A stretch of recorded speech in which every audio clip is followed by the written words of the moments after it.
Bueno, pues muy buenas a todos. Vamos a continuar con nuestro estudio de las cartas. Empezamos con la invocación de Radha Burnier. Hay una beatitud y un poder más allá de nosotros mismos que viene en ayuda de aquellos que están preparados para recibirlo. Nos dirigimos respetuosamente hacia aquella beatitud, aquellas grandes fuentes de las cuales emanan incesantemente la fortaleza y la inspiración hacia todos los que estamos resueltos a abandonar el yo personal para desarrollarnos, aprender, compartir fraternalmente, ayudar altruistamente y sin reservas. Radha. Nos dirigimos con respeto también a los grandes seres de luz, las divinidades que ayudan a la humanidad, los amados Chohan, Mahachohan y maestros de sabiduría. Pedimos su auxilio para comprender lo oculto. Permítanos trazar un puente que nos bendiga y nos facilite la inspiración apropiada. También nos dirigimos a nosotros mismos, a nuestros yoes superiores. Queremos ser siempre como el viento que como un pañuelo seca nuestras lágrimas. Como el sol que como una antorcha todo lo ilumina, como la tierra que como un santuario todo lo posibilita. Como el agua que como un torbellino todo lo disuelve, queremos ser como el estudiante fiel que nunca pone en duda a sus maestros, que siempre los ama con devocional afecto y que siempre los admira y los respeta porque sabe que son el divino camino que a todos nos aguarda. Bueno, vamos a ver ahora una serie de cartas pequeñas, breves, que empiezan con la 73 y terminan con la 80. Las vamos a ir viendo poco a poco porque hay mucho material ahí. Eh, Obviamente hay muchos reclamos hacia CINET por las razones que todos conocemos, pero al final de cuentas siempre hay material analizable dentro de ellas. Vamos a empezar entonces con la carta 73. Señor CINET, dice el maestro, recibirá usted una larga carta del joven Brahmin puesta el domingo en el correo de Bombay. Kotomi fue a verle, pues él es su chela. Antes de ir a Tongpanini, estado en el que se encuentra ahora, y le dejó ciertas órdenes. El joven ha embrollado algo el mensaje que le habían puesto. Tenga pues mucho cuidado antes de mostrárselo al señor Hume, no sea que éste entienda otra vez mal las cosas, lo que realmente quiere decir mi hermano. Está aquí hablando el maestro M. No permitiré ningún otro desatino ni ningún mal sentimiento contra él, pues de lo contrario me retiraré inmediatamente. Hacemos lo mejor que podemos, es lo que le dice entonces el maestro M al señor Sinet, que la carta que se envió tiene algunos errores y desatinos y por lo tanto él los va a corregir. De inmediato viene la carta 74. Si está usted tan ansioso, porque aquí suponemos que entre la 73 y la 74, Sinet se sintió como muy curioso respecto a la carta y empezó a elaborar y a pensar qué habría habido en esa carta y cómo podría tener acceso él al original de esa carta que ahora los maestros estaban tratando de quitar y de borrar. Entonces entró ahí como una especie de obsesión para poder entrar en lo relacionado con esta carta. Entonces el maestro contesta, una vez que suponemos que pasó eso. Si está usted tan ansioso por averiguar el lugar exacto de la carta donde yo borré anoche cosas, en la oficina de correos, una frase y en el que precipité otra, puedo satisfacer su curiosidad, señor Sinet. Aquí el maestro, que ya se dio cuenta que Sinet estaba busca y busca, le dice, le voy a satisfacer su curiosidad.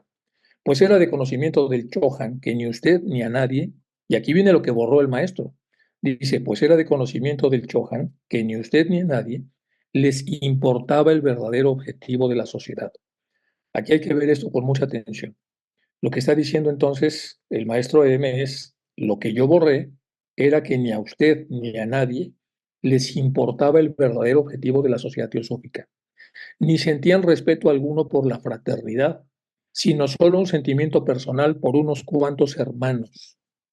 Usted solo se interesaba por mantener una relación personal con el maestro KH y por los fenómenos, el señor Hume por conseguir los secretos de la filosofía nuestra y para asegurarse que los Mahatmas tibetanos, los Las, si es que de verdad existieran, como dice él, aparte de la imaginación de Madame Blavatsky, estaban relacionados de alguna manera con ciertos adeptos que él tenía en mente. Eso es lo que los dos querían y no los objetivos de la sociedad. Todo esto es lo que dijo KH, lo que yo tuve que escribir y precipitar en lugar de lo que estaba entonces escrito por el joven en una fraseología que hubiera provocado por parte del señor Hume todo un torrente de finas palabras y la palabra ignorancia aplicada a mi hermano, en este caso a KH. Yo no permitiría ni siquiera al viento del destierto que escuchara el susurro de una palabra contra aquel que ahora duerme, porque esto acuérdese que pasó cuando estaba durmiendo en su iniciación el maestro Kotomi. Esa es la causa y no otra del tamasha. Tamasha significa espectáculo en la lengua tibetana, me parece. Entonces estuve buscando y entonces dice, esa es la causa y no otra de este tamasha producido por mí, de este espectáculo producido por él. Y aquí dice suyo, maestro M. Bueno, vamos a detenernos un poco a analizar aquí lo que está diciendo el maestro. Entonces, los objetivos que eran como muy claros respecto a la sociedad teosófica no eran bien entendidos por las dos personas que habían sido seleccionadas como personas más importantes para poder entonces darle un jalón a la sociedad teosófica. Bueno, vamos a ver algunas cosas más relacionadas con esto. Esta es la carta de inauguración cuando se inaugura la sociedad teosófica.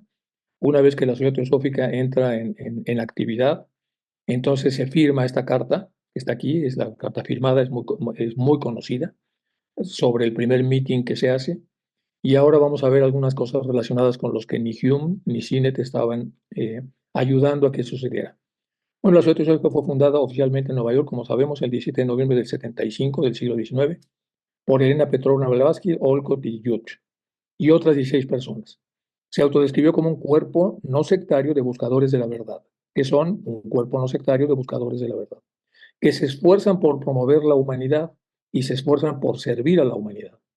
Olcott fue el primer presidente y permaneció como presidente hasta su muerte en 1907. En los primeros meses de 1965, Olcott y George habían llegado a creer que si Blavatsky era un espiritualista, no era una persona común y corriente.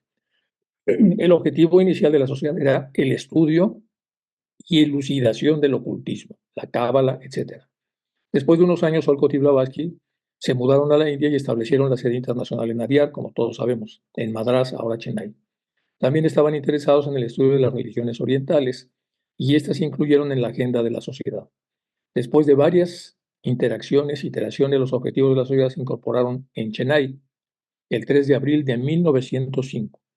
Los tres objetivos de la sociedad teosófica que quedaron al final, mientras esto iba tomando forma, fueron formar un núcleo en la hermandad universal de la humanidad, sin distinción de raza, credo, sexo, casta o color, fomentar el estudio de la religión comparado de filosofía, ciencia y religión, y luego investigar las leyes inexplicadas de la naturaleza y los poderes latentes en el hombre. Entonces, estos quedaron como los puntos principales de la razón de ser de la sociedad teosófica. La única condición para ser admitido, aquí vienen algunas otras cosas de lo que están de alguna manera hablando los maestros en relación a Hume y Sinnett, la única condición para ser admitido en la sociedad era simpatizar con los objetivos antes mencionados. La sociedad se organizó como una entidad no sectaria. En la Constitución y Reglamento de la Sociedad Teosófica se establecen los siguientes. Sobre la Constitución, es absolutamente no sectaria, no se requiere asentimiento de ninguna fórmula de creencia, fe, credo como calificación para ser miembro. Pero cada solicitante miembro debe simpatizar con el esfuerzo por crear un núcleo de hermandad o de fraternidad universal de la humanidad. Artículo 13, que son los delitos. Cualquier miembro que de cualquier manera se intente involucrar a la sociedad en disputas políticas será expulsado. Es decir, no quieren líos con la política. Ningún miembro, funcionario, consejero de la sociedad teosófica o de ninguna sección o rama de la misma promulgará o mantendrá ninguna doctrina como si fuera promovida o defendida por la sociedad, porque la sociedad es incluyente de todas. Y bueno, esto es el tema general de lo que no supieron seguir tanto Sinnett como Hume. Continuamos con la 74. Esto es la repetición de lo mismo. Si usted está tan ansioso por averiguar el lugar exacto de la carta donde yo borré anoche en la oficina de correos, bueno, le dice dónde está y le está diciendo lo que borró. Carta 75. La razón, aquí hablando de una disputa que tiene otra vez Sinnett con Blavatsky, dice la razón está de parte de ella. Sus acusaciones son extremadamente injustas, le dice a Sinnett, y viniendo de usted me duelen más.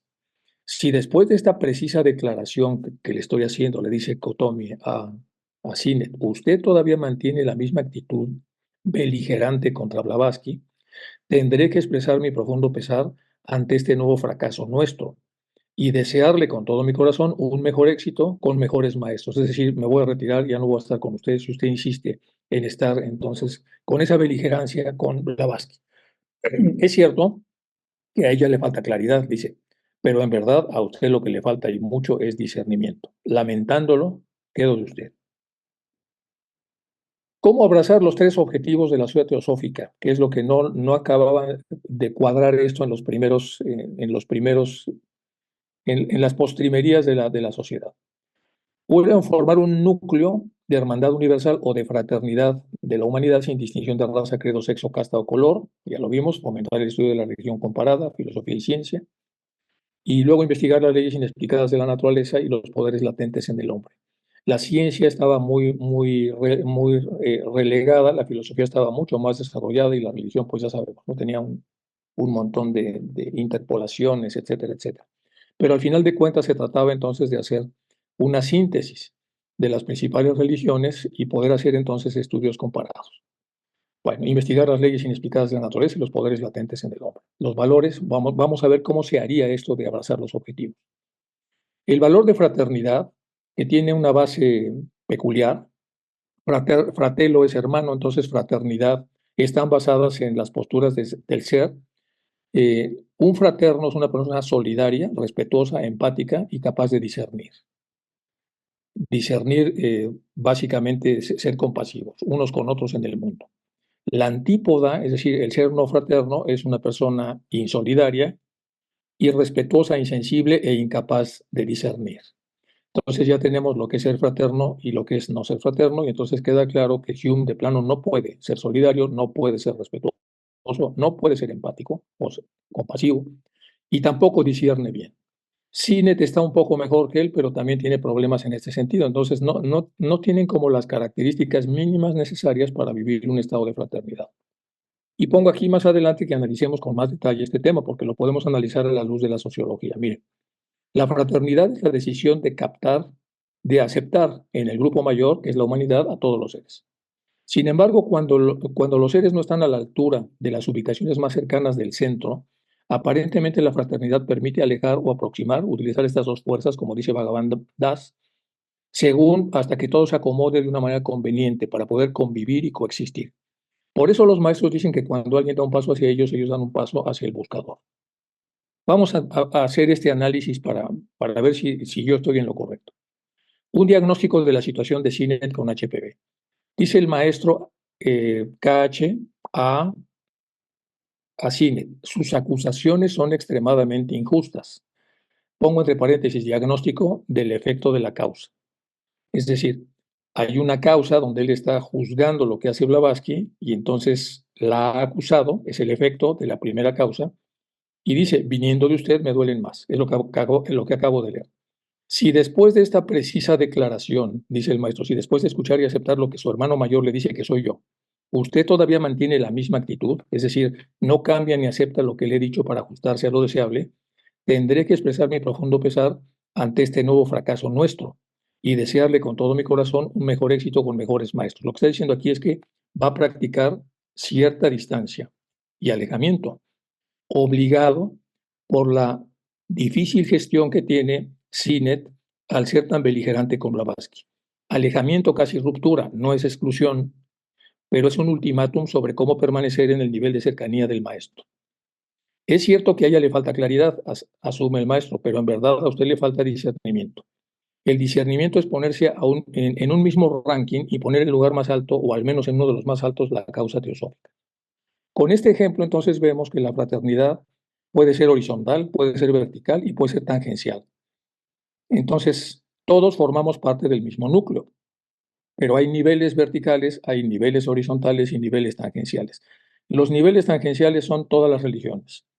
Entonces, tangencialmente no son la misma que la religión nuestra, pero son religiones y por lo tanto tangencialmente estamos en lo mismo. Verticalmente es que hay algunos hermanos más desarrollados, otros menos desarrollados, y mientras los menos desarrollados asuman el rol que tienen de que están menos desarrollados y quieren aprender, y los más desarrollados tengan el rol de que quieren enseñar, entonces se hace un núcleo de fraternidad en donde hay una serie de personas más desarrolladas y menos desarrolladas, y ambas están tratando de que el menos desarrollado suba y ascienda. Eso también lo trabaja Bhagavan Das cuando habla de las emociones que van hacia superiores, hacia inferiores y hacia iguales, que es más o menos lo mismo. Es el esquema vertical y el esquema horizontal. Teniendo en cuenta esto, entonces, un núcleo de fraternidad no es un núcleo plano, es un núcleo entonces más bien esférico, en donde hay una verticalidad, hay una horizontalidad y hay una tangencialidad. Y yo creo que queda un poco demostrado, si no me equivoco, a través del análisis de esta frase pequeña que también viene en la carta 74. Y si me equivoco, bueno, lo siento, esto no es de la carta. Carta simplemente estoy tratando de analizar por qué es tan difícil o fue tan difícil para los británicos de esa época vivir la fraternidad, cuáles son los requisitos naturales asociados a poder ser fraterno, que son estos que no tenían, no estaban muy desarrollados ellos en eso. Ni siquiera el modo de ser inglés estaba muy desarrollado en ser solidario, respetuoso, empático y discernible.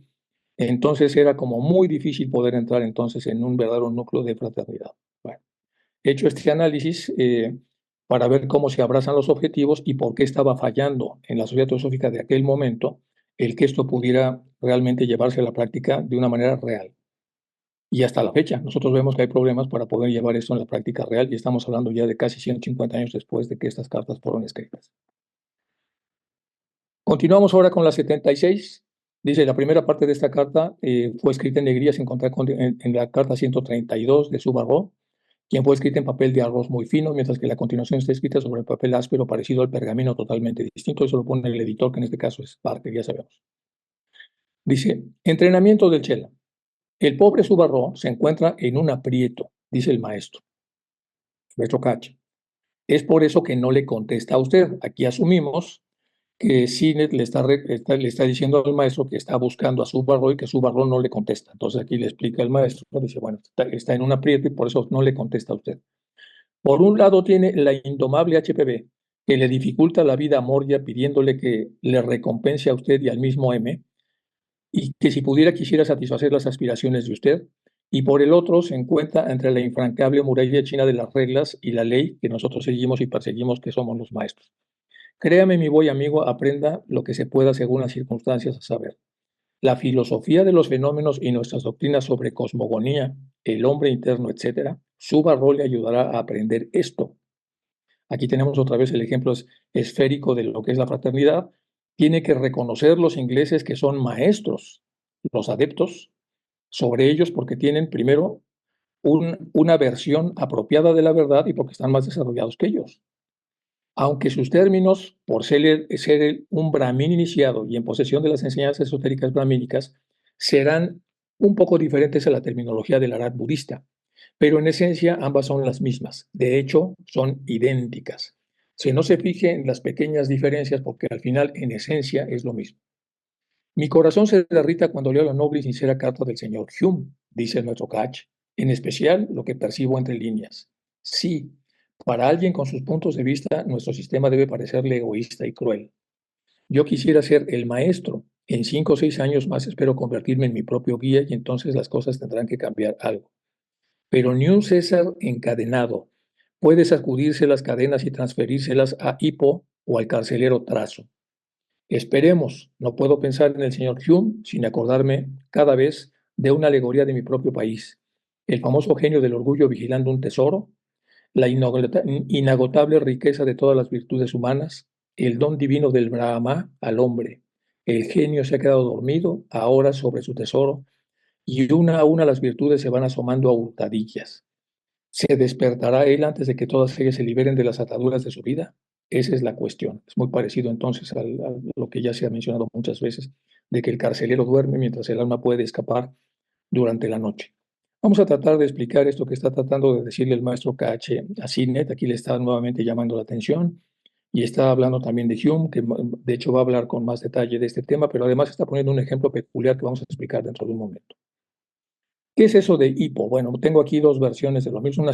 Es una ciudad histórica, grecorromana, que empezó a declinar hacia el final del periodo bizantino y el periodo musulmán temprano, y luego fue abandonada y casi destruida después del terremoto del 749. Además de la propia ciudad era fortificada, Hipos controlaba dos instalaciones portuarias en el lago Tiberíades, del mar de Galilea y el área territorial circundante. Hipos formaba parte de la Decápolis, una federación de 10 ciudades grecorromanas situadas principalmente al este y al sur del lago. Esta región en la Jordania de aquella época, Siria e Israel romanas, que quedaban culturalmente más ligados a Grecia y Roma que a las antisemíticas circundantes. Le pusieron la Decápolis porque eran 10 ciudades mucho más hermanadas y más combinables con la cultura grecorromana, y las otras no necesariamente. Bueno, Una cosa importante, en el Nuevo Testamento, cuando Jesús menciona una ciudad asentada sobre un monte que no se puede esconder, una de las parábolas de la sal y la tierra en el Sermón de la Montaña, es posible que esté refiriendo a Hipos.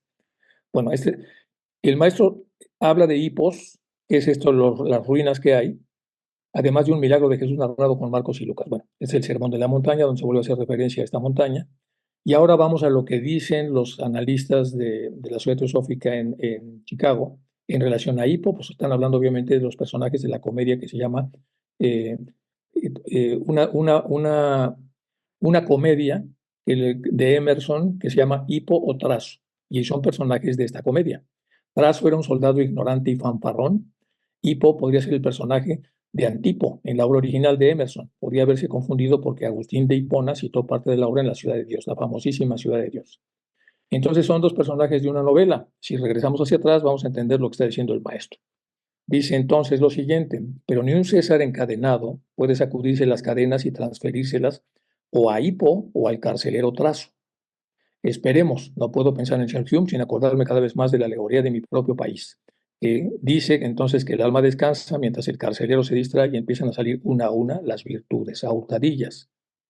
Regresamos hacia acá y entonces vemos que Hipo y Trazo son personajes de la comedia Eunucus de Terence, como lo menciona Emerson. Trazo era un soldado ignorante y fanfarrón, y Hipo podría ser el personaje de Antipo en una obra original de Emerson, que pudo haberse confundido porque Agustín de Hipona citó parte de la obra en la Ciudad de Dios.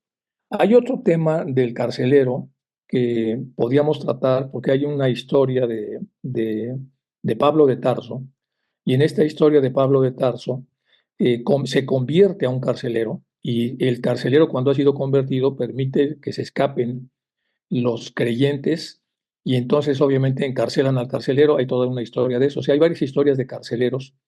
No sabemos realmente cuál es el sentido fundamental, pero lo que aparece entonces en los eruditos de Chicago es que este es lo que el maestro estaba tratando de poner en el ejemplo. Pero esto nos lleva a la Ciudad de Dios, que es un libro muy conocido y muy importante de San Agustín. El título original de San Agustín es La Ciudad de Dios contra los paganos. Es una obra escrita en 22 libros de Agustín de Hipona, que fue realizada durante su vejez y a lo largo de 15 años, más o menos en el siglo III, cuarto. Es una apología del cristianismo en la que se confronta la ciudad celestial a la ciudad pagana.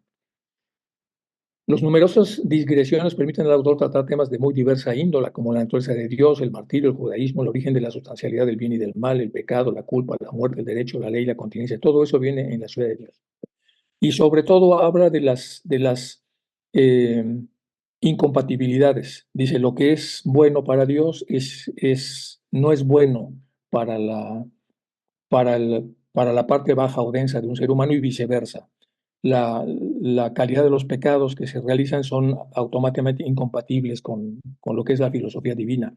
Y entonces, hablando de estas incompatibilidades de los dos aspectos de la realidad, él empieza a trabajar pues el bien y el mal y todas las cosas que estamos viendo ahí. Si regresamos otra vez a lo que está aquí el maestro diciendo, si tenemos vamos a tratar de leerlo otra vez. Dice: mi corazón se derrite ante la noble y sincera carta del señor Hume, en especial lo que percibo entre líneas. Ya no sabemos si es un sarcasmo o es real. Si para alguien con sus puntos de vista nuestro sistema debe parecerle egoísta y cruel, por eso parece un sarcasmo, yo quisiera ser el maestro. En 5 o 6 años espero convertirme en guía. Bueno, entonces, ¿qué quiere decir?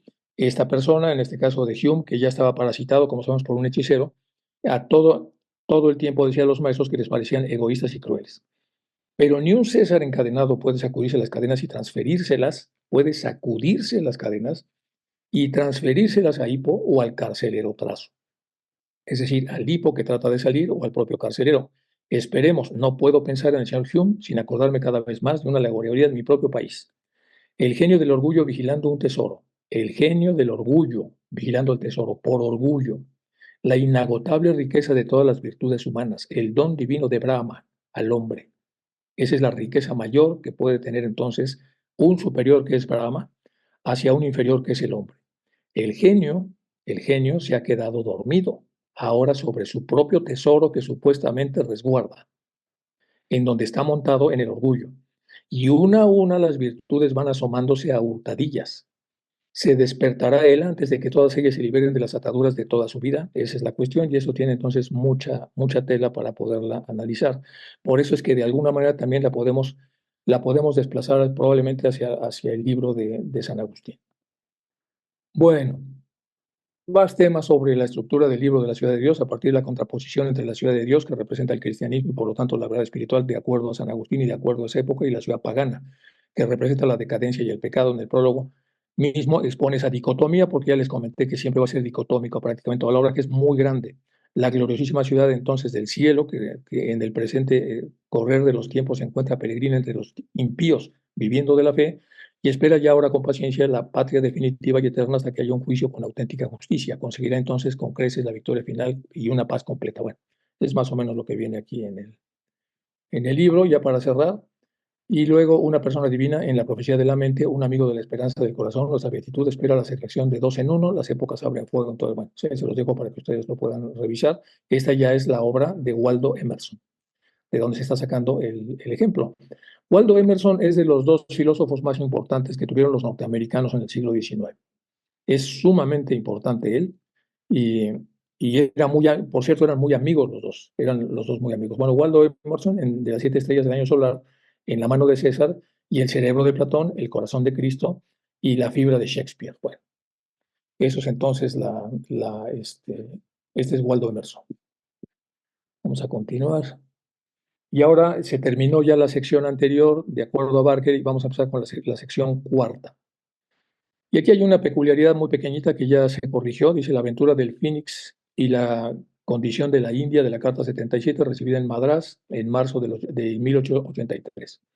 Sírvase transmitir al coronel Cordón, dice en español, pero aquí les pongo la parte de inglés y era el coronel, que es coronel Gordon. En vez de Cordón es Gordon, por los que tengan la versión en español, hay que corregirlo. Entonces sírvase transmitir al coronel Gordon la expresión de mi simpatía y de mi amistosa estima. Él es en verdad un leal amigo y un aliado en quien se puede confiar. Está hablando bien el maestro del coronel Gordon. Dígale que, tomando en consideración los motivos expresados y su propia y sencilla modestia, yo todavía creo que él puede hacer mucho bien con su propia manera discreta de proceder. Una rama en Howack es verdaderamente necesaria y solo él puede crear ese núcleo. Aquí le está diciendo entonces qué cosa debería hacer, porque el tipo entonces está muy bien, es muy modesto y eso agrada al maestro y sabe que él quiere hacer muchas cosas pero no sabe qué, y él está diciendo que puede hacer. Una rama en Howack es verdaderamente necesaria y solo él puede crear ese núcleo. ¿Por qué no lo intenta? Él no tiene interés por su profesión y está dispuesto a abandonarla en cualquier momento. Pero esto no es necesario, ya que mientras dure, esto le proporcionará poder y autoridad sobre algunos miembros nativos, que de otro modo no lo tendría. También tiene una ventaja entonces para que se pueda asimilar al hindú de la época. De cualquier manera será enviado a Simla y tendrá bastante tiempo para no hacer nada. ¿Por qué no aprovechar esta oportunidad para poner en orden a la ecléctica y la himalayana? Recuerden que la ecléctica fue esta sociedad como núcleo interno de la propia sociedad teosófica que funcionó mal porque fue el primer presidente Hume y bueno, tuvo muchos problemas que ya hemos visto en las cartas anteriores. Desde luego, en su calidad de oficial y como miembro del Consejo y vicepresidente de la ecléctica, bueno, haré que Olcott le envíe una nota oficial a ese respecto y yo mismo escribiré instrucciones para él. Estoy ansioso por trasladar la ecléctica anglo-india a Calcuta y tener su sede central, aunque sea nominal durante algún tiempo anunciada, en la revista como establecida. A partir de ahora en la capital, los miembros nativos de la ecléctica incorporados a la himalayana, que es la nueva sociedad que se hizo, y con un párrafo insertado para notificar a todos los que quieran entrar en la rama anglo-india, en ausencia de usted, deberán dirigirse ahora al coronel Gordon, que otra vez dice aquí Gordon, presidente interino en lugar suyo. Algunos han nacido para la diplomacia y otros para la intriga. Yo creo que esto no es precisamente mi fuerte. Bueno, aquí está hablando entonces de lo que puede hacer este señor. ¿Quién es este señor Gordon de quien habla también el maestro? Es un teniente coronel, William Gordon, y su esposa, la señora Alice Gordon, se convirtieron en miembros de la Sociedad Teosófica. En 1879 estaba en el cuerpo del Estado Mayor del Ejército Británico en Manbom, Bengala. En 1880 fue miembro del Consejo General de la Sociedad Teosófica. Según la guía del lector de las cartas de los Mahatmas a CINET aparece esta reseña. Gordon, Alice, miembros de la Theosophical Society, residentes de Calcuta y miembros de la Bueno, y los fundadores estaban interesados, aquí está, de Sinet y Olcott, y los fundadores estaban interesados principalmente en el espiritismo. La señora Gordon acompañó a los fundadores en el primer viaje a Simla en el 80, y los Gordon fueron anfitriones del medium William Ellington en Calcuta, en la primavera del 82, después de que su anfitrión original, el señor Menwes, abandonara Calcuta. Los Gordon fueron testigos del fenómeno Vega relacionado con el viaje de Ellington de regreso a Inglaterra. Bueno, la amistad con Blavatsky. Blavatsky pasó el verano en la casa de los Gordon, un retiro en Otamund, en 1883. Mientras estaba ahí, HPV le pidió a este Chetty que se uniera a ella para discutir cómo los hombres de posición encumbrada, política o económica, podían sentirse atraídos por la sociedad teosófica. Después de una visita del Mahatma Morya, ese objetivo comenzó a realizarse, ya que varios ingleses cercanos al gobernador vinieron a casa de los Gordon para visitar a HPV y a interesarse por la sociedad teosófica y al coronel Olcott. Y luego los contactos con los Mahatmas. En una de sus cartas a Sinet, el maestro Cache escribió sobre el coronel lo siguiente: por favor, transmita al coronel Gordon la expresión de mi simpatía y amistosa estima. De hecho, es un amigo leal y un aliado digno de confianza. Dígale que teniendo en cuenta los motivos expuestos y su tranquila modestia, todavía creo que puede hacer mucho bien a través de su manera sencilla de ser. O sea, era un británico, muy poco británico, y sumamente sencillo, simple, discreto y trabajador. Bueno, lo que está diciendo aquí esto para poder agrandar un poco de por qué el maestro habla bien de él.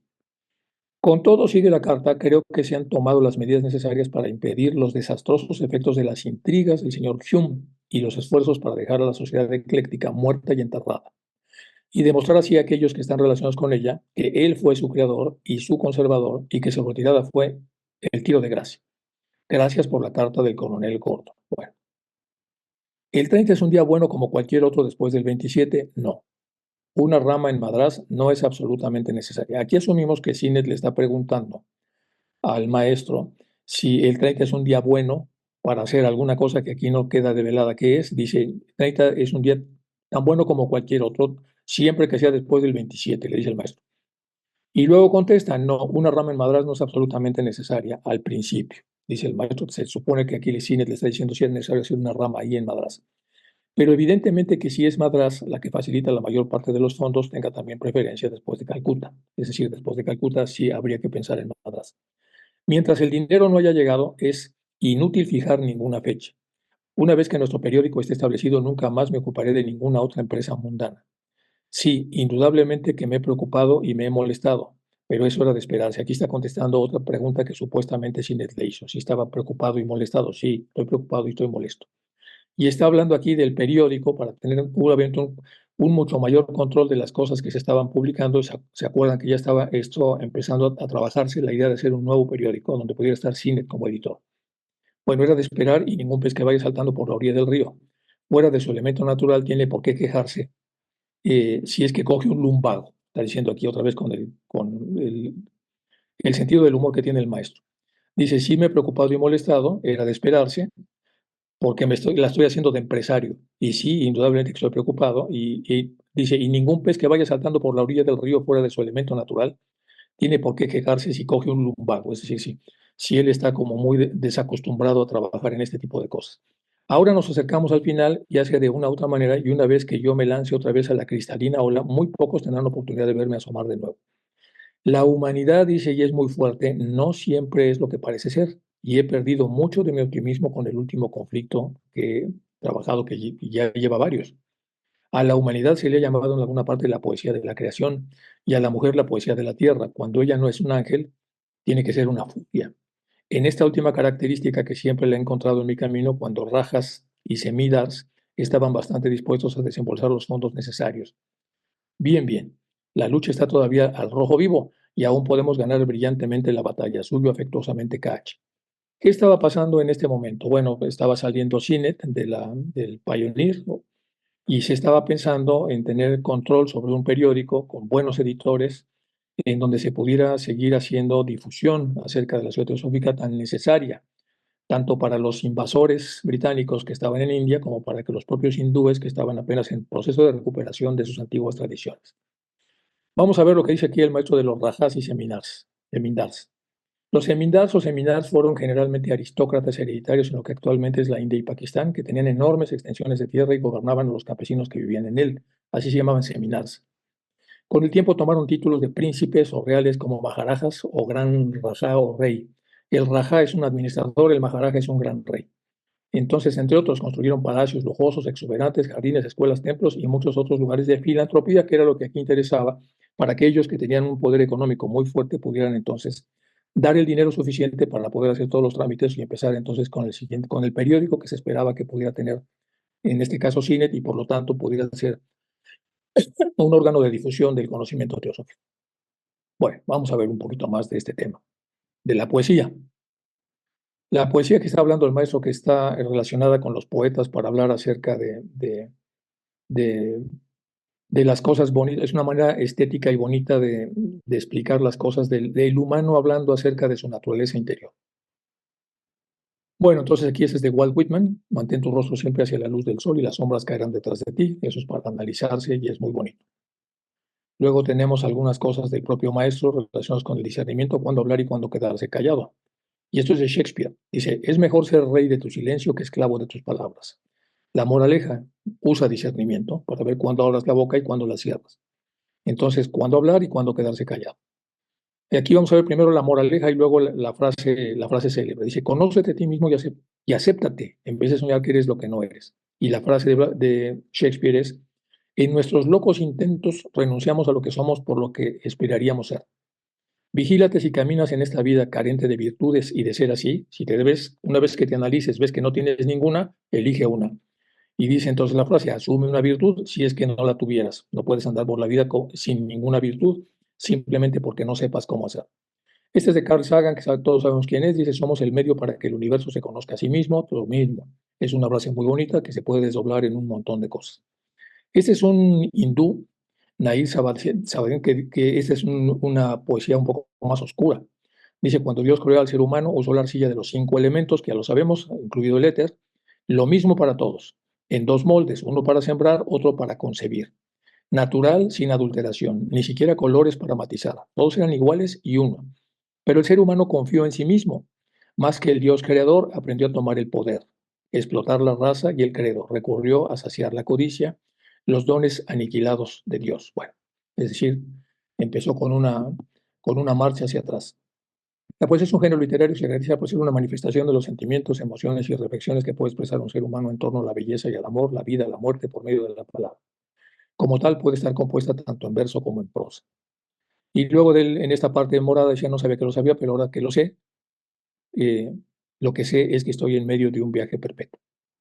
Y si usamos de Luis G. Urbina, una de los madrigales que hay muchos, en este madrigal, y ponemos que una persona que no sabe acerca de las cualidades que tiene en sí misma y que está enamorado, bueno, sabe que está enamorado de sí mismo, el yo superior, en este caso representado por, vamos a ver el madrigal y ahora lo vemos a la luz del ocultismo. En este madrigal de Luis G. Urbina, él habla entonces de que había una mano de nieve con la apariencia de un lirio desmayado y el palpitar de un ave en agonía. Es decir, por fuera se veía como un lirio desmayado, pero por dentro estaba palpitando. Y estaba enamorada de un beso, que era preso, es decir, de algo abstracto, de algo que estaba dentro de una cárcel. Dice, y sucedió que un día aquella mano suave de languidez de lirio, de palidez de cirio y de palpitar de ave, como estaba como muy interesada en el beso, se acercó tanto a la prisión del beso, que el beso se escapó y empezó a correr tras quien lo estaba buscando, el yo superior tras el buscador, que es el pensador, pero el pensador le dio miedo y salió corriendo. Y el beso que corría tras la mano, rompiendo el aire, se volvió suspiro. Dice más o menos el madrigal, pero lo que estamos viendo es que si no hay una convicción total de que en este acercamiento uno pueda abrazar lo que era un cautivo beso enamorado de una mano de nieve que tenía la apariencia de un lirio desmayado y el palpitar de una ave en agonía. Y sucedió que un día aquella mano suave de languidez de lirio, de palidez de cirio y de palpitar de ave, despertó y se acercó tanto a la prisión del beso que ya no pudo más el pobre preso y se escapó. Mas con voluble giro, huyó la mano hasta el confín lejano y el beso que volaba tras la mano, rompiendo el aire, se volvió suspiro. Entendemos que tuvo que regresar otra vez a su cárcel y la mano tuvo que buscar una nueva oportunidad para hacer una siguiente aproximación. Bueno, no estaba esto escrito, se lo estoy haciendo de a capela. Vamos ahora con la carta 78. Carta 78. Mi querido amigo, No me acuse, después de haber empezado a acusarme yo mismo, de indiferencia o de olvido de nuestra pequeña especulación. No se trata de consultar al Chohan cada día sobre esos menesteres. Y ahora mi venerado jefe me permite que le transmita a usted un memorándum de sus opiniones e ideas acerca de la suerte y del destino. Aquí suponemos que estaba Sinet preguntando cuál era la diferencia o si era lo mismo suerte que destino. Por cierto periódico acerca del cual le fueron solicitadas sus previsiones en su humilde amigo y servidor, poniéndolas en forma práctica, he anotado sus puntos de vista como sigue. Y aquí el maestro redacta lo que hay que hacer. Uno, establecer un nuevo periódico de la clase descrita es deseable y muy factible. Esa es la conclusión. Se está trabajando la idea de hacerlo. Si se realizan los esfuerzos adecuados, es factible. Dos, este esfuerzo debe ser realizado por sus amigos del mundo y por todo teósofo indio que desee de corazón el bien de su país y no tema gastar sus energías y su tiempo.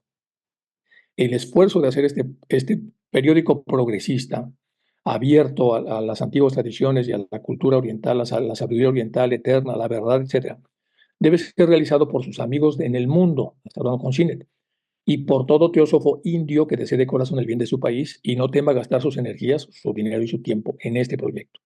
Debe ser hecho por los de fuera de la sociedad, es decir, por aquellos que no pertenecen irrevocablemente a nuestra orden en cuanto a nosotros. Es decir, esto debe ser hecho por terceras personas. Tres, podemos dirigir y guiar sus esfuerzos y el movimiento en general, aunque separados de su modo de acción. No estaremos todavía por completo separados de él mientras exista la sociedad teosófica. Es decir, va a haber una relación tangencial o indirecta. De ahí que aunque no podamos inaugurarlo públicamente como teósofos y con el consentimiento de todos los teósofos y de aquellos a quienes les concierne, nosotros podemos y fuéramos a ayudar a la empresa tanto como sea posible. De hecho, ya lo hemos empezado a hacer así. Además, se nos permite recompensar a aquellos que hayan ayudado de la forma más efectiva a realizar esta gran idea. O sea, vamos a ayudar mucho, pero no podemos aparentar que somos nosotros los que estamos haciendo el negocio de este diario. Entonces, aunque no podamos inaugurarlo públicamente como teósofos, porque lo van a inaugurar esas terceras personas que simpatizan con las ideas teosóficas, en realidad vamos a estar metidos ahí, haciéndolo prácticamente todo. Promete al final cambiar los destinos de toda una nación, si se hace bien, y el asunto está dirigido por una persona como usted. Cuarto, al proponer a los capitalistas, especialmente los nativos, arriesgar, tal como es probable que piensen, una suma tan grande de dinero que se requiere para hacer un super periódico, deben ofrecérseles alicientes especiales. Por lo tanto, somos de la opinión de que usted no debe pedir más remuneración de la que actualmente recibe. Es decir, él está saliendo del Pioneer, como va a ser el nuevo editor de este nuevo diario, que van ahora a ser pagado por capitalistas de la India, entonces no pida usted más dinero del que actualmente recibe. Ellos se lo dicen de inicio. Hasta que sus esfuerzos hayan convertido al periódico en un éxito indiscutible. Por lo tanto, entonces habrá argumentos al ser exitoso y tener dinero, de que se le pueda hacer un aumento. Algo que debe suceder y que sucederá si es que sirvo para algo. Durante algún tiempo, pues, es deseable que este asunto sea desbrozado de toda característica dudosa, es decir, hay que estar como muy claros a los ojos de los futuros accionistas. Actualmente puede invertirse capital de varias maneras, a fin de asegurar un interés moderado con poco o ningún riesgo. Aquí el maestro empieza a hacerle de financiero. Dice, actualmente dice, puede invertirse en el capital de varias maneras para atraer dinero de estos señores, de los rajás y maharajas, a fin de asegurarles que tengan un interés moderado con poco o ningún riesgo. Pero para el especulador corriente existe mucho riesgo al fundar un nuevo periódico de elevado costo, que es para favorecer la parte de los legítimos intereses de los nativos, o sea, de los propios hindúes, en aquellos casos demasiado frecuentes de injusticia hacia esa cultura, los cuales difícilmente pueden ser demostrados ante usted bajo circunstancias normales, pero que lo serán, y que siempre ocurren cuando un país está ocupado por conquistadores extranjeros, como es evidente y obvio. Bueno, casos que, en lo que se refiere a la India, tienden a multiplicarse con la entrada gradual de funcionarios de origen social inferior, bajo el sistema de nombramientos por oposición y con las incesantes fricciones debidas a un resentimiento egoísta por la admisión de nativos en el servicio civil, porque ya ustedes se acuerdan que había muchos problemas porque estaban de alguna manera permitiendo que hindúes muy desarrollados intelectualmente pudieran entrar a, a cargos en donde normalmente solamente estaban ingleses, ya hablamos de eso en otras cartas. A sus capitalistas, por lo tanto, debe usted presentarles el incentivo de que usted trabajará desinteresadamente con el mismo sueldo que tiene ahora, para hacer esta aventura más provechosa de lo normal. y debe decirles que solo reclamará una parte de los beneficios, tal como ha señalado usted, en un pequeño cambio. Cuando se llegue a ese punto, yo estoy dispuesto a ofrecerme como garantía de que eso realmente va a ocurrir y va a llegar rápidamente. Bueno, este es todo el proyecto que están haciendo de un periódico más potente que el Pioneer, hecho con capital hindú y que sea mucho más equilibrado respecto a las causas de la verdad, etcétera, manteniendo un editor tan potente y tan fuerte como CINET al frente, como ya lo era del Pioneer, y de alguna manera como que todo pintaba como miel para hojuelos. Se veía muy bien el proyecto. Quinto, mi sugerencia, por lo tanto, está de acuerdo con la opinión del Chohan de que usted debe indicar que acepta la paga mensual consolidada que menciona, con los gastos personales de costumbre necesarios para sus viajes cuando sean asuntos del periódico, hasta que el capital esté ganado por lo menos al 8%. De las ganancias entre el 8 y 12%, usted percibirá una cuarta parte. Todo lo que pase del 12%, la mitad. Y sexto, ciertamente usted deberá tener todo control del periódico, con alguna cláusula que garantice que ese poder no será transferido a un sucesor sin el consentimiento de la mayoría del capital representado por los dueños, y que debe cesar cuando se haga evidente que el periódico se ha estado utilizando en contra de los intereses para cuya promoción se ha fundado. Sin una salvedad de esa naturaleza, mi venerable Chohan y nosotros también creemos que los perjuicios y sospechas hondamente arraigados serán causa de que los capitalistas nativos, en especial los rajás, titubeen, no por temor al riesgo de esta empresa, sino por sus dudas sobre el éxito. Toda la comunidad angloeuropea sufre ahora, en opinión de los nativos, por los pecados comerciales de empresas deshonestas que anteriormente han hecho perder la fe de los capitalistas. Y hay varios rajás que ahora siguen con pensativa tristeza la ya lejana silueta de Sir Ashley Eden, que se aleja con un bolsillo lleno de promesas nunca cumplidas y el otro lleno de recuerdos de varios lakhs de rupias, 146 perdidos, prestados y nunca devueltos a sus amigos. Lakhs, bueno, ya les voy a explicar dentro de un momento, equivale a 100.000. Es un término que entonces está hablando de 100.000 rupias prestadas y nunca devueltas a sus amigos. Es decir, había muchos vivos que hacían mucho dinero cuando llegaban ahí, muchos británicos. Al mismo tiempo, estas cláusulas deben ser redactadas de tal manera que protejan también a los intereses de usted. Por parte de usted tendrá que haber algún ofrecimiento espontáneo, naturalmente invitando de vez en cuando a la inspección de libros y documentos en intervalos razonables para que se haga una comprobación de las cuentas presentadas, puesto que su integridad personal no puede servir de garantía para todos sus ayudantes. Pero esto no debe disminuir su autoridad por lo que respecta a la dirección del periódico y de todas sus secciones. O sea, los maestros se metieron a fondo en lo que iba a ser el proyecto del periódico. 7, es mejor que todo el capital sea aprobado antes de que se edite el periódico. Voy a irme más rápido en esa parte. 8, los contratos y documentos de la coparticipación deben ser legalizados desde el comienzo. 9, no parece necesaria ninguna otra observación sobre las demás partes de su programa, por lo tanto, pasemos a otra cosa. Hace 2 o 3 noches escuché la siguiente conversación, o mejor dicho, la siguiente profesión de opinión independiente que aprobé como razonamiento mundano. Olcott estaba conversando con varios teósofos influyentes relacionados con los interesados en nuestras futuras operaciones periodísticas. Su colega y hermano, o sea, Hume, el bueno y sincero Babú, bueno, Norendo del Mirror, el Mirror es ya saben, el periódico británico este que es muy famoso hasta la fecha, dijo unas sabias palabras a este respecto. El Daily Mirror todavía funciona en Gran Bretaña. De los varios príncipes que los amigos del señor Cine tienen en mente en la India, probablemente ni uno solo se sentirá inducido a suscribir el capital por motivos patrióticos. Eso dijo el editor del Mirror. En el Nizam quiere que los veas y espera que en Inglaterra sea tan generosa con él como lo es con Centallo. Holkar quiere que el 100% o acercarse tanto a eso como sea posible. Kashmir tiene a la CIM del cómo es el Caddy Wall Street, dice, están todos muy divididos. Terminando el paréntesis, dice, Benares es ortodoxo y estará dispuesto a gastar con libertad para abolir la matanza de vacas, no de bueyes. Baroda es un niño con inquietudes de un mozalbete y sin ninguna idea clara todavía sobre la vida. Con agentes apropiados y negociaciones discretas, los 5 lakhs pueden ser reunidos, pero no puede decirse con cuánta rapidez. 5 lakhs son 5.000 lakhs, porque creo que son 100.000 los lakhs o 10.000, no me acuerdo, pero es mucho dinero. Entonces no pueden reunirse con tanta rapidez. He aquí uno especialmente que tiene poca fe, si es que tiene alguna en nuestra ayuda. Entonces, de lo que llegó a escuchar el maestro es que estaba un erudito, una persona conocedora del medio, estaba diciendo que va a ser muy difícil juntar a todos los capitalistas hindúes para poder sufragar el famoso periódico. Después de esto, HPB me remitió la carta de usted. En caso de que se pidiera mi opinión, yo aconsejaría, uno, mantener la expectativa de sus propietarios en cuanto a las verdaderas posibilidades de usted para que tenga la oportunidad de hacer aquello que pueda redundar en el mayor beneficio. Por mi parte, le confieso ahora que tengo dos recursos a mi disposición. Cuando se reúne el nuevo capital, incluso en el caso de que sea muy pronto, no representará una gran diferencia si su periódico se pone en marcha en la próxima estación de frío, o sea, en el próximo invierno. Por otro lado, el capital pudiera conseguirse pronto, podría usted colocarlo al interés y no retiraría ningún emolumento hasta que dejara usted el Pioneer, naturalmente sin reforzar los acontecimientos, salvo que el Chohan lo autorizara.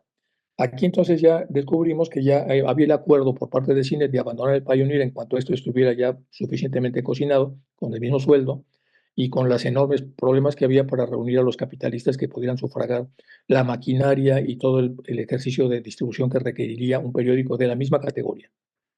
No, contesta el maestro, si yo fuera usted, no prometería no lanzar otro periódico, pues en primer lugar, usted no sabe lo que puede suceder y además siempre es útil tener una espada de Damocles suspendida sobre las testas, como las de Rattinger y Walker.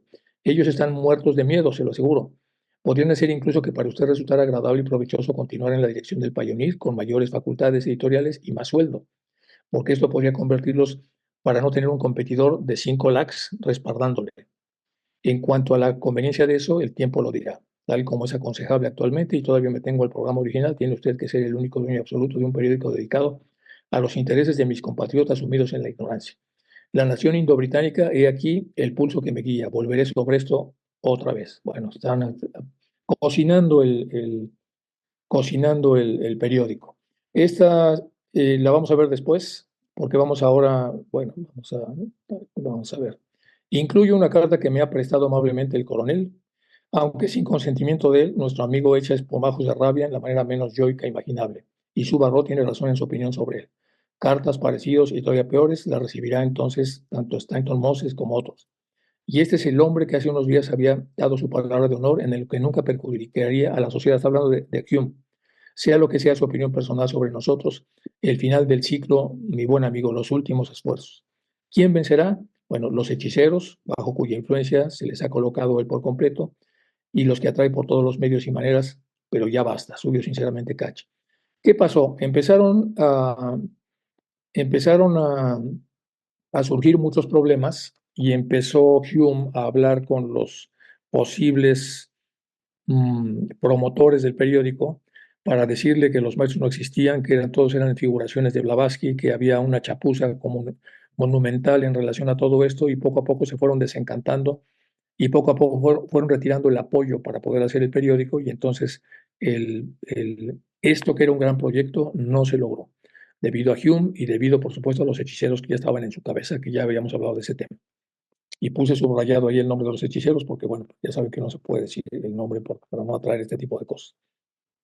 Bueno, la otra parte que vimos ahí es porque viene un PDF que quiero compartir con ustedes relacionado con ya la parte final de estas cartas pequeñas y cortas relacionadas principalmente con el diario. Dice, puesto que usted no trató exclusivamente del tema en su nota previa, yo también me limitaré, pues soy un hombre de negocios. Alguien acostumbrado a asuntos mercantiles habría deducido indudablemente todo el plan a través de incluso de fragmentos más pequeños de los que usted posee.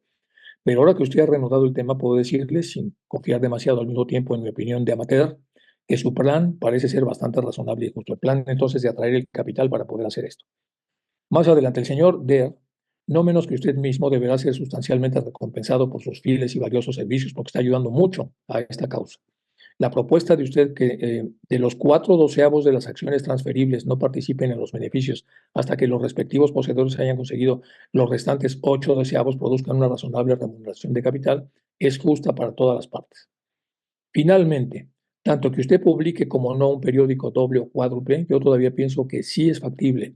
Debería tratar de conseguirse una ampliación de capital para que esté totalmente equipado ante cualquier eventualidad y pueda adoptar con calma el plan que con un moderado juicio y calculando todas las posibilidades puede indicarse como el mejor.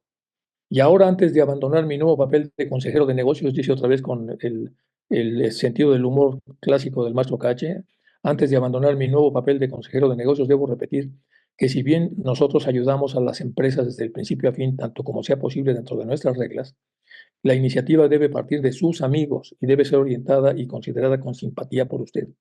Y ahora le diré por qué. Aunque el lanzamiento de este periódico debería salir el mayor bien, La estricta ley de justicia nos prohíbe hacer nada que disminuya en lo más mínimo el mérito al que tiene derecho aquel que haga que el sueño se convierta en realidad. Son pocos los que conocen su futuro o lo que es mejor para ellos. Entonces aquí está dándole consejos para que no abandone la idea de que salga el periódico, que obviamente ahora va a ser empleado de capitalistas hindúes.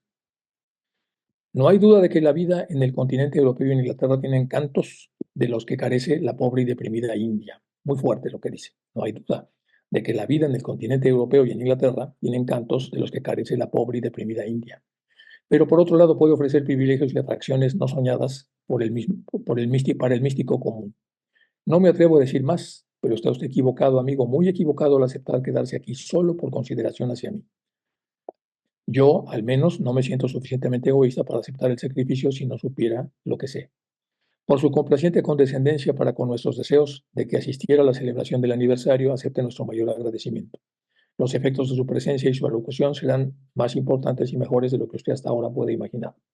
Y como toda buena acción, ello redundará en abundante recompensa para usted, ahora y en lo venidero. Que sea un consuelo para usted saber que ha ayudado positivamente a neutralizar las malas influencias que los enemigos de la verdad habían concentrado sobre la sociedad. El punto muerto del ciclo giratorio por fin ha pasado. Un nuevo ciclo empezará para la sociedad teosófica el 17 de diciembre. Esté atento, siempre su amigo, ya pasó el momento malo y ahora viene entonces un nuevo momento o un momento bueno. Y aquí va a empezar ya la carta 80 y aquí les voy a pasar, bueno, algunas cosas que hay que revisar en Jaco. Déjenme ver. Bueno, aquí está el tema de la otra vez del periódico. Vamos a cerrar el periódico con la 80. El efecto de las gafas convexas del hijo de M, el coronel cuando dice el hijo de M, está hablando del coronel Olcott. Al no estar empero graduadas para una superficie perfecta, le llevó a crear una situación equivocada, es decir, no vio bien la situación. M no quiso que dijera que existía algo como una posibilidad de fracaso respecto al periódico, sino tan solo la posibilidad de una demora en toda transacción comercial. Cuando las cosas no van saliendo bien, puede ser una demora, y cuando de plano ya no van a salir es un fracaso. Digamos, la demora es como el preámbulo a un fracaso, pero todavía no es fracaso, pero ojo, puede ser un fracaso. Entonces aquí ya está habiendo demoras. Entonces hay demoras en la transacción comercial que se deja solo en manos de nuestros compatriotas, aparte de la malévola, si usted lo prefiere, excéntrica intromisión de del Swadenberg de Rodney. Rodney es el lugar donde está el castillo de Hume. Y el Swadenberg, ¿por qué Swadenberg? Aquí pongo es que el mazo bueno, utiliza un montón de frases. Mira, Swadenberg, ¿qué es? Swadenberg es una persona que tuvo una prolífica carrera como inventor y científico en 1741, 100 años antes de esto. A los 53 años entró en una fase espiritual en la que comenzó a experimentar sueños y visiones. Especialmente al fin de semana de Pascua del 6 de abril de 1744, sus experiencias culminaron en un despertar espiritual en el que recibió la revelación de Jesucristo que le había asignado para recibir la doctrina celestial para reformar al cristianismo. Según la doctrina celestial, el Señor había abierto los ojos espirituales de Swadenburg para que a partir de entonces pudiera visitar libremente el cielo y el infierno para conversar con ángeles y demonios y otros espíritus que en el juicio final ya había ocurrido en 1757. Bueno, entonces este hombre se nombró a sí mismo esto y por eso dice aquí el maestro, lo pone ahí. Y dice, por todo, hay posibilidades de que el dinero se consiga a finales, donde está compatriotas. Bueno, se lo deja en manos de nuestros compatriotas, aparte de la malévola, si usted lo prefiere, excéntrica intromisión del Swallenberg, o sea, del elegido de Rodney, o sea, de Hume. Pero le puso aquí el Swallenberg como el que se autoeligió solito, como lo hizo 100 años antes, Swallenberg de Rodney. Rodney es el donde está el castillo de Hume, que como sabemos está en Jaco Hill, en Simla, y que había costado cerca de $1.000.000 en 1880, y otros maestros en calamidades. Por todo lo que sé la situación y poniendo a vigilar tan cerca como me es permitido, hay posibilidades de que el dinero se consiga a finales de marzo. Pero al ser la suerte un jamelgazo visco, según los informes de momento, la recaudación no ha sido aún escrita en el libro de memorándums del destino, es decir, todo esto que puede pasar todavía no se escribe en los memorándums del destino. Y aquí nos da otro tip, el maestro nos da otra señal. Quiere decir que cuando uno trabaja denodadamente por algo, se escribe en el destino y cuando se escribe en el destino es porque ya va a ocurrir. Bueno, es lo que yo interpreto de esta parte. Entonces no ha pasado al memorándum del destino, que está ya muy maduro, muy desarrollado. Hay muchos parabienes, pero todavía no se escribe, lo que quiere decir que hay contraflujos. Depende de muchas de las contingencias, pero todavía dependerá más de que el yogi de Simla nos deje en paz por algún tiempo, otra vez hablando de Hume. Si Hume recrudece su ataque, es probable que nunca se escriba en el destino y el periódico no surja, que de hecho es lo que pasó. Bueno, dice 3 lakhs, aquí ya de plano lo explico. El término lakh que se utiliza en la escritura y en la expresión oral se usa con frecuencia para decidir 100,000. Entonces, 3 lakhs son 300,000. De rupias pueden darse por perdidas debido a una carta que él escribió, Hume, a un editor de Calcuta con una descripción de nuestro verdadero carácter de los maestros, como jesuitas, hechiceros y grupo de impostores y egoístas, y que fue mostrada por ese editor a un rajá.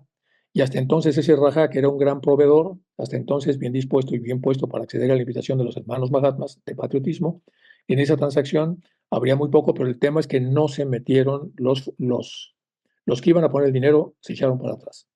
Entonces aquí la posible salida de cine del Pioneer, vamos a ver el algoritmo, ahí la idea de un nuevo diario, muy bien, celebrada por los maestros, proyecto de un nuevo periódico, aprobación de los Mahatmas de este nuevo periódico, busca de inversores indios, todo va muy bien, se consigue un rajá donador con mucho dinero, pero aquí despierta entonces a través del mal que ya tenía metido en el cuerpo Hume y hace calumnias y bloquea tanto al rajá como a la búsqueda de inversores indios.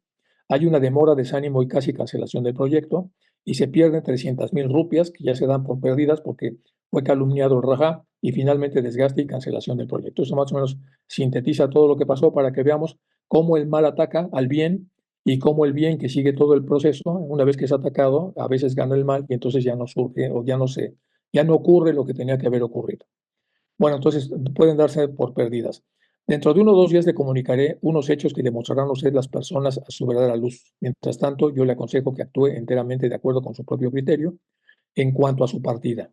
Es debido a la falsa luz en la cual son vistos casi todos nuestros actos por parte de los europeos que, sin embargo, están indirectamente relacionados con nosotros. Yo no deseo que usted me juzgue mal, ni siquiera por un momento, pero por extraña y complicada que a primera vista pueda parecer nuestra manera de proceder, tengo la esperanza de que usted nunca permitirá que en su mente europea sea influida por su amigo de Rodney, o sea, por Hume, más bien próximamente, siempre suyo fielmente, Catch. Bueno, pues aquí es un desastre porque ya no salió el periódico. Bueno, pues según la guía de las cartas de los maestros, el Rodney Castle, que es la gran casa de Hume, en Jacob Hill, en Simla, se dice que su construcción costó $250,000 en 1880.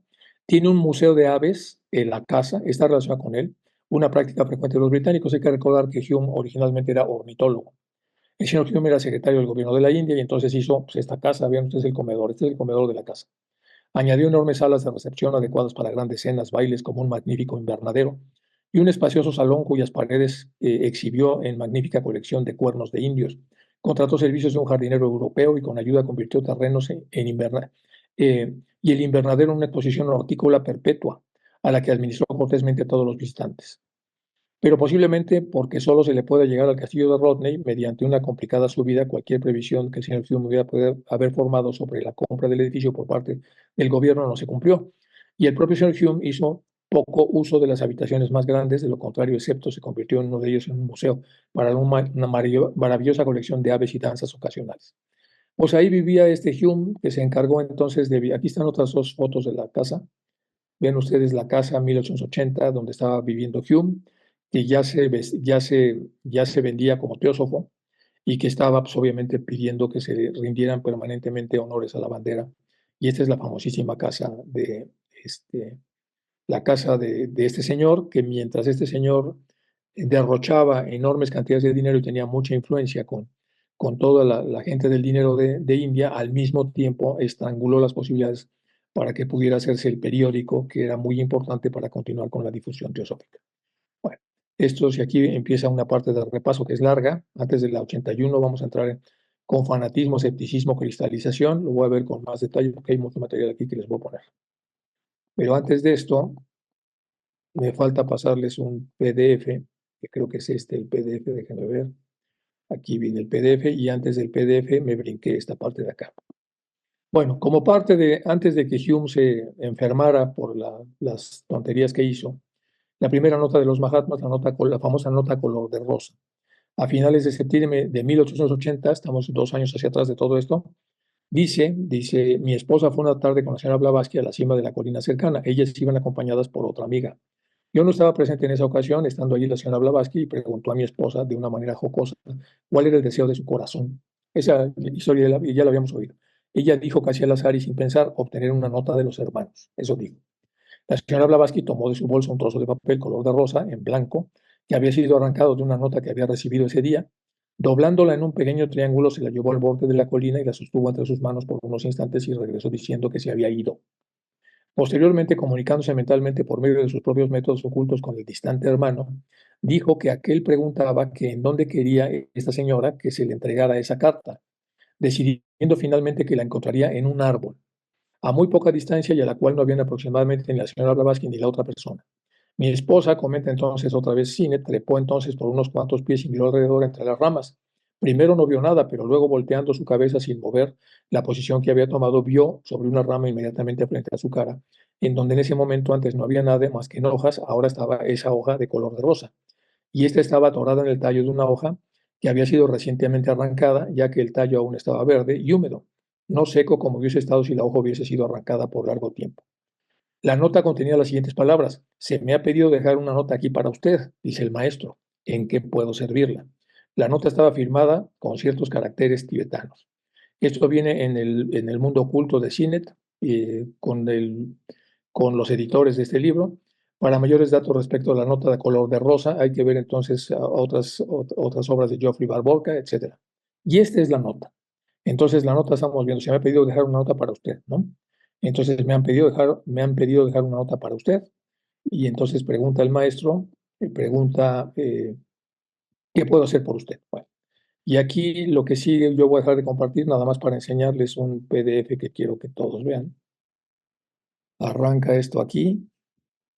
En la Fundación Blavatsky dice, aparece sobre Sinet y aparece una parte anecdótica muy importante de la historia de Sinet, primero como editor del Hong Kong Daily Press, luego el casamiento con Patient Sensor, la señora Sinet, que fue siempre muy querida por los maestros. En el 72, editor del Pioneer y llegada a la India, y aquí viene un poco de texto. El 16 de febrero del 79, Blavatsky y Olcott llegan a la India. 25 de febrero, Olcott recibe una carta de Sinet. El 4 de diciembre, primera visita de Blavatsky y Olcott a los Sinet en Allahabad. Ahí está Sinet, bueno, están Olcott y Blavatsky. Finalmente, el 4 de diciembre del 79, Blavatsky y el coronel Olcott, acompañados a Damadar y Bábula, llegaron a Allahabad y fueron recibidos en la estación por el señor Sinet. Bueno, septiembre del 80, segunda visita de Blavatsky y Olcott a los Sinet en Simla. Aquí la famosa carta que les mostré hace un momento, la producción del mensaje transmitido a la señora, que aparece aquí entonces en inglés, que una carta precipitada en el bosque para la esposa de Sinet, para entonces, cuando estaban recién los maestros empezando a tomar contacto. Primera nota de los Mahatmas, la color de rosa, que ya se las expliqué a ustedes. Blavatsky pone al señor Sinet en contacto con los Mahatmas y comienzan las cartas. Bueno, lo pueden bajar de internet, es muy interesante y nos va a contextualizar mejor respecto al papel de Sinet en relación a todo lo que pasó, porque más adelante vamos a ver que Sinet, de alguna manera, cuando se rompe ya el contacto con los maestros, empieza a buscar a como diera lugar a una persona que le pudiera leer otra vez los mensajes y hacer contacto con los maestros. Busca entonces clarividentes por todos lados y no consigue a través de los clarividentes volver otra vez a restaurar, pero se empieza a obsesionar muchísimo con la idea de entonces de poder reconectar. Tanto Sinet como Hume, de alguna manera muy complicados, a pesar de ser seres muy desarrollados intelectualmente, muy complicados para obedecer las cosas en las que estaban pues, en aquellos días inmersos y poder entender que cuando se acababa algo, se acababa el ciclo. Bueno, la visita a Londres y la publicación del mundo oculto, los Sinet parten a la India, llegada a Londres y publicación del libro Budismo Esotérico. Y aquí está entonces conflicto con la creación a Kingsford. Blavatsky y Olcott viajan a Europa llegando en abril, los Sinet bajo la guía de los elementarios. Le dice el maestro que de tanto andar buscando espiritistas y personas que tengan capacidades mediumnínicas para hablar, acomodar al lugar con ellos, la casa de Sinet se llenó de elementarios. Entonces, en esta parte del 84, habla entonces de que los que tenían habilidades dijeron es que esto está lleno de elementarios por la enorme cantidad de cosas que está usted haciendo ahí, que no deberían hacerse. Entonces, esta parte ahí, léanla con cuidado. Dice, dado que en los meses se encontraba en Londres, él pensó tal como él mismo lo expresa, esta fue la etapa más crítica en la vida oculta de Sinet. El maestro Cachi le había advertido muy claramente en sus cartas, cuando vivía en la India, de los peligros y errores del espiritismo y de los males que acompañaban a la mediumnidad, pero él estaba entercadamente en eso y llenó la casa de elementales. Bueno, la señora Holloway también, que también trató de usarla como medium, comenzó a usar mediums desde 1884, aquí viene toda la historia, el maestro Kotumi le había dicho, y ahora podrás comprender por qué nos oponemos tan fuertemente al espiritismo, después de ver la cantidad de problemas que has generado incluso para ti mismo. Sinet cambió a los Mahatmas por elementarios enmascarados como maestros, lo engañaron, los elementarios entonces usaron máscaras como si fueran maestros. Durante los últimos años de vida de Blavatsky, ni Sinet ni su esposa nunca se visitaron, eso es muy triste. Durante los últimos años de vida de Blavatsky, que sabemos que estaba enferma, ni Sinet ni su esposa la volvieron a visitar. Los últimos 2 años de la vida de HPV, mi esposa y yo nunca la vimos. Estábamos en contacto directo con el mismísimo maestro Cache por medio de nuestros propios arreglos privados a través de un medium, según ellos, pero ya vimos que en realidad eran de elementarios enmascarados. Y aquí están los mediums de CINET y bueno, es extensa, véanla porque es un documento muy bonito y nos va a ayudar a contextualizar todo lo que le está pasando a este señor. Aparece, entonces búsquenlo como Fundación Blavatsky, Fraternidad Teosófica, Alfred P. Sinet, y entonces pongan PDF, la traducción al inglés, por una editorial mexicana, y luego pues ya lean pues, toda la historia para que puedan ver el contexto de este personaje tan importante relacionado con las cartas, porque sin este personaje tampoco estaríamos viendo las cartas que estamos revisando. Bueno, corto todo esto, dejo de compartir y pasamos entonces ahora sí a las preguntas que puedan ustedes tener en relación a lo que hemos avanzado hasta hoy. Antes de que pasemos entonces a la carta 81, vamos a hacer un pequeño repaso. Bueno, preguntas, dudas o comentarios, chicos. Preguntas, chicos. Esta reyerta de cartas es muy triste porque no se pudo hacer el periódico y eso no sabemos cuánto retrasó entonces la difusión del conocimiento teosófico. Y luego, aparte, se perdió CINET. CINET se perdió probablemente también a raíz de este fracaso, porque fue un fracaso monumental muy fuerte. Realmente el daño que hizo Hume es impresionante. Y obviamente parasitado por un mago negro, pero sí, al final da lo mismo, ¿no? El tipo estaba en una opulencia monumental, con una cantidad de poder político impresionante y usándolo en contra del desarrollo de la sociedad. Bueno, y eso generó pues, tantos problemas.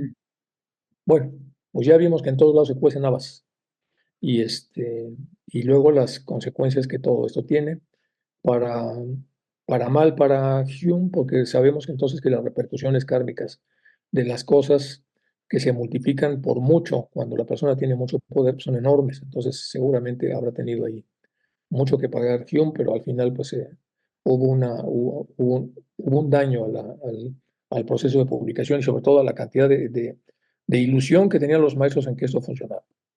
Entonces, pues muy bien chicos, pues por fin llegamos al 80, entonces después del 80 ya estamos en un nuevo periodo, vamos a entrar con otro tipo de cartas y una vez que entremos con el otro tipo de cartas, pues vamos a continuar ya hasta llegar a la versión final y luego haremos una gran síntesis de las cartas, algunos comentarios respecto a algunas interpretaciones que hay sobre algunas de las cosas que aparecen en las cartas y que fueron divulgadas eh, de manera, pues con las limitaciones que tienen los maestros para divulgarlas hace 150 años. Ya lo veremos entonces cuando lleguemos a ese punto que todavía falta mucho tiempo para llegar ahí. Ángel.